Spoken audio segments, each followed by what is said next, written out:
క్రోధి నామ సంవత్సర శుభాకాంక్షలు ప్రేక్షకులందరికీ కూడా. మరి ఈ సంవత్సరం ఉగాది సందర్భంగా మనము పంచాంగ శ్రవణం చేసుకుందాం. మరి మన దేశ గోచార రీత్యా కానీ జగర్లగ్నం అలాగే వర్షలగ్నం రీత్యా మనకి ఎలాంటి ఫలితాలు మనం పొందబోతున్నాము అనేది పంచాంగ శ్రవణం ద్వారా మనము తెలుసుకుందాం. స్వస్తిశ్రీ చాంద్ర మాన సంవత్సర క్రోధి నామ సంవత్సరము పంచాంగం 2024 నుంచి 25 వరకు మార్చ్ పూర్తయ్యే వరకు మనము ఎలా ఉన్నాయి అని చూద్దాం. ఈ సంవత్సరము క్రోధి నామ సంవత్సరము మరి ఫలితాంశాలు ఎలా ఉన్నాయి, అలాగే మొత్తము 30 నాయకులు అనేవాళ్ళు ఉంటారు మనకి.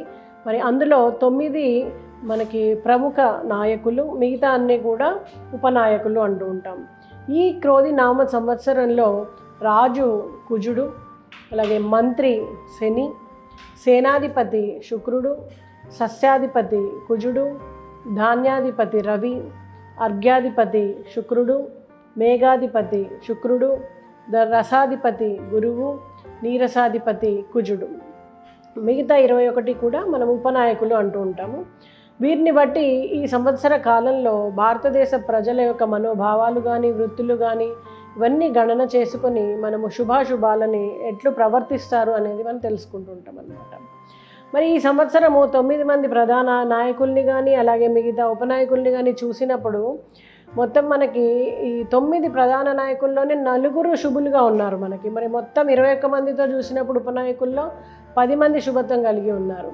అంటే ఏంటి, మనకి శుభత్వం ఎక్కువగా సూచిస్తోంది ఈ సంవత్సరం. ప్రధాన రంగాలలో అలాగే నాయకులు ఏకాధిపత్య ధోరణి పెరగడము అనేది మనం చూస్తాము.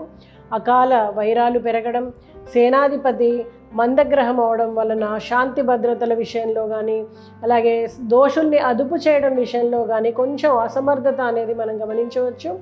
సైన్యాధిపతులకు అలాగే నాయకులకు మధ్య అనేది మనకి కనపడని, బయటకి కనిపించినటువంటి వైషమ్యాలు అనేవి ఉంటాయన్నమాట.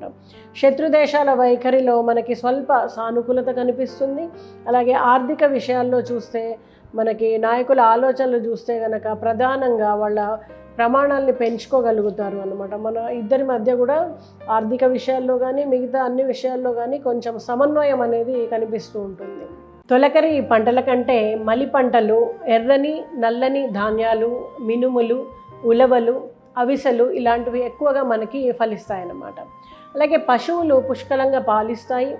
అలాగే తుఫానులు పెరిగినప్పటికీ పంటలకు సంబంధించి మనకి పెద్దగా నష్టం అనేది వాటిల్లదన్నమాట. మంచి పంటలకు గిట్టుబాటు ధర కొంచెం తక్కువగా ఉంటుంది. ఈ సంవత్సరము వర్షలగ్నము ధనుస్సు అలాగే జగర్లగ్నము వృశ్చికాలను మనము విచారించగా ఏమవుతోంది అంటే, రాష్ట్రంలో ప్రభుత్వ పాలన విషయంలో పాలకులు కొంతమేర చైతన్యంతో వివేకంతో నిర్దేశిత సూత్రాలను ఎంచుకొని రాష్ట్రాభివృద్ధి కోసం పాటుపడతారు. అలాగే ప్రజల పురోభివృద్ధికి దోహదం కలిగించేటువంటి సూచనలు ఎక్కువగా ఉన్నాయన్నమాట. వరదల్లో కొంత ఇబ్బందులు ఉన్నప్పటికీ మొత్తం మీద పాడి పంటలు బాగా అభివృద్ధి చెందుతాయి. అలాగే మనకి ప్రజల మధ్య అలాగే సామాన్య ఆరోగ్య స్థితిగతుల్ని చూస్తే ఇవన్నీ కూడా బాగానే ఉంటాయని చెప్పొచ్చు. రాష్ట్ర ఆర్థిక పరిస్థితి చూస్తే గతం కంటే కొంత మెరుగుదల అనేది మనకు కనిపిస్తుంది. ప్రజలకు ప్రయోజనాలను అందించేటువంటి విషయంలో కొంత అసంతృప్తి ఏర్పడేటువంటి అవకాశం ఉంది. బ్యాంకింగ్ రంగము కొత్త కుదేలయ్యేటువంటి అవకాశం కనిపిస్తోంది. నిత్యావసరాలు అలాగే వీటి నిర్వహణ విషయంలో గతం కంటే కొంత మెరుగైనటువంటి విషయం కనిపించడము, అలాగే కొంత ఊరడింపు అనేది ప్రజలకు లభిస్తుంది. సకాలంలో ప్రజలకి వైద్యం అందుతుంది.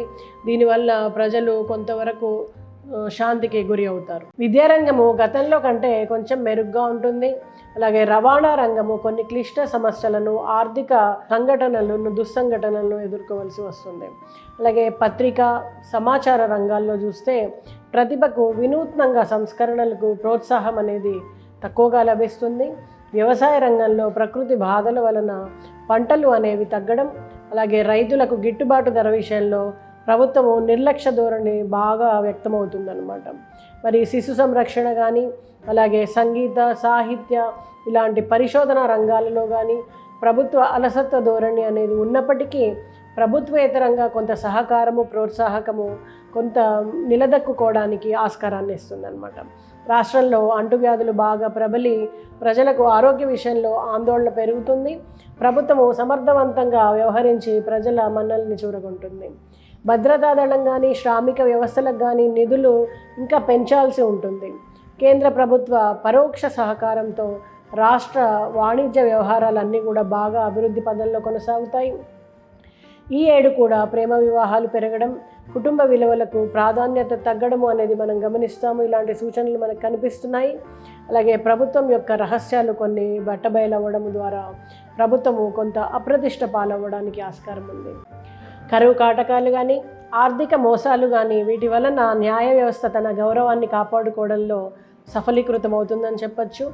మత సంబంధమైనటువంటి ఆధ్యాత్మిక విషయాలు కానీ పీఠాధిపతులు మఠాధిపతులు కృషి విశేషంగా ఉంటుంది. వాటిని ఉన్నతిని పొందడంలో పేరు ప్రఖ్యాతులు గడించడంలో వారు ప్రముఖ పాత్ర వహిస్తారని చెప్పచ్చు.